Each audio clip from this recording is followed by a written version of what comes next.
Hi, everyone. Wow, such great advice and so many wonderful stories. I've been so touched by you all. Um, so, this is a really special time of year for me. It's fall in Richmond, Virginia, where I live, and the leaves are almost off the trees now. But this time of year, every year reminds me of a time 11 years ago when I was writing the Coaching Agile Teams book. And that was the year I got the best advice I've ever been given. And during that whole year in 2009 of writing that book, I had this really amazing coach. And it was the first coach I'd ever had in my life. Her name is Sandra Enoch. And I think in almost every coaching session, basically the theme was, what was she going to do to help me pick myself up to keep writing that book? Because I would come to every coaching session, I think probably, maybe not every, but most of them. And it was some version of, who am I to write this book? Who am I to think that I can start to craft a definition for this thing? And I'm like, who am I to think that my few experiences add up to anything? And just all of this, who am I? Who am I? Maybe you can relate to that line of thinking. and and she had all these great, amazing ways of helping me stay in motion writing that book. And um, I remember this moment that, and this happened so many times writing that book, that these ideas would come through me and right out my fingers onto the keyboard and right onto the screen. And it was almost like I didn't even think about them. I don't even think they were mine in some ways.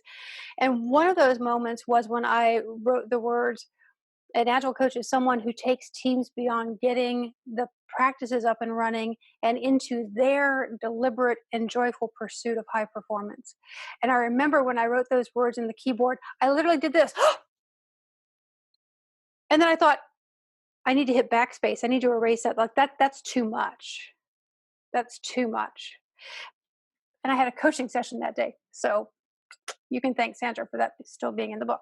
Because in the coaching session, it was all about I think I'm saying things that are just a little bit too far out there. They're a little bit too much about wholeness and, it's not businessy enough. and, and we were talking specifically about whether I was going to keep that set of sentences that I just read in the book. And she said the most amazing piece of advice I've ever gotten. She said, what if whether or not they like it is none of your business? And when she said that, I was like, huh? And so she said it again. She's like, no, really, think about it. What if whether or not they like it is none of your business? And then she went on, she said, okay, so Lyssa, regardless of all that, it doesn't matter that you're not the most experienced agile coach on the planet. It doesn't matter that you're not as good as your mentors. It doesn't matter that you might not think you have the right to try to help define this part of the world. What matters is, for whatever reason, you're the one writing this book. And so she said, what are you here to say that only you can say? And then she said, whatever that is, be guided by that. And let the light fall where it will or won't. And so there's this amazing process in coactive coaching. That's the kind of coach she was. There's this amazing process called creating a life purpose, and it's basically like this: I am the blank that blanks. So the idea is that you sort of fill in those X and Y things, the blank that blanks. And so she helped me come up with this metaphor, this thing that was going to hold me through. I guess I was probably about halfway through writing the book at that point, hold me through the rest of writing the book. And what I came up with is the phrase, I am the beacon that calls you forth. And I know that can sound a little weird, but what it meant for me was just like this metaphor of lighthouses. and how lighthouses, the beacon just goes around and around and around, and it shines out there on the ocean. It doesn't much care if it gets heated or not, or if anyone sees it, or what happens. What happens out there on the ocean to those ships, that's their business. The lighthouse's business is to shine. And so that's how I, just sort of crafted this metaphor for myself, that I'm the beacon that calls you forth. I mean, I just sort of got this faith that whatever light I was going to shine by writing this book and not letting it be my business whether or not people liked it, it was going to fall on the people it's going to fall on. So the people who were going to see the light were the right people who were going to see the light, and the others, that's okay. That's all right. I mean, I wished them well. I was really clear that this wasn't going to be for everyone. So that allowed me to go with the sort of the creative force, and create the book and get it out there. And so in the years since, I mean, I really do care what people think. It's not like I don't care what people think, you know. I want to be influenced by the impact that I have on people, positive and not so positive. And I want to be influenced by the impact my work has on people.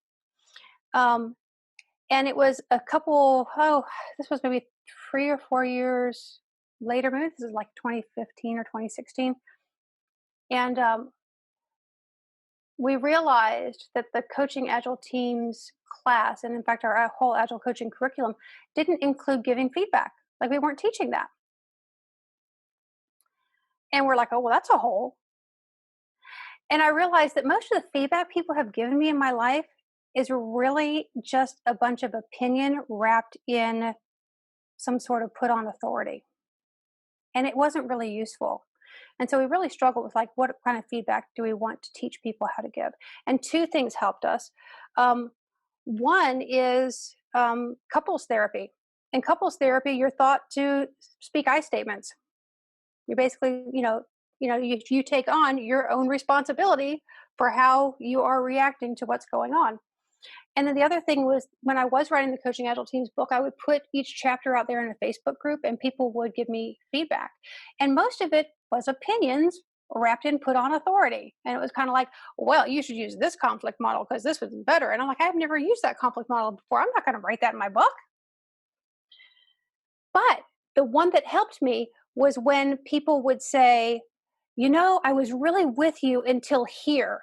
Right here at this sentence is where I got confused and where I stopped being able to listen. Bingo. That's what I need to know. I need to know my impact on people, because I don't want my readers to be confused. Right. And then that started the creative process in me that allowed me to figure out what to do to not confuse people. And I had lots of ways I could solve that. So we then started teaching something we called impact feedback. And basically, impact feedback is just this: it's just data. It's just how what you did or said impacted someone else. And it doesn't mean that you have to, like, immediately change. It just means you get to collect data over time and see what you want to do with it.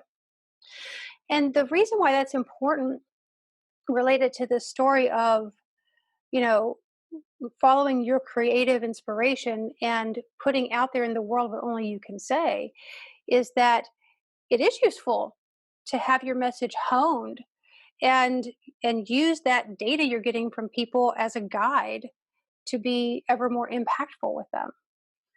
And um, now I help people give me impact feedback, because I received some just Friday. I gave a keynote. People gave me feedback. Guess what it was? Opinion wrapped in put on authority. And so I then asked the question, so, okay, what was the moment when that happened? And so I think that helps it not go too far, for me not to not care about what people think. I do care what people think, but I also have to be guided by what I'm here to create. So, I mean, I just want to really say the words that Sandra said to me, to you. So, what are you here to say that only you can say? What are you here to create that only you can create? What are you here to do that only you can do? And what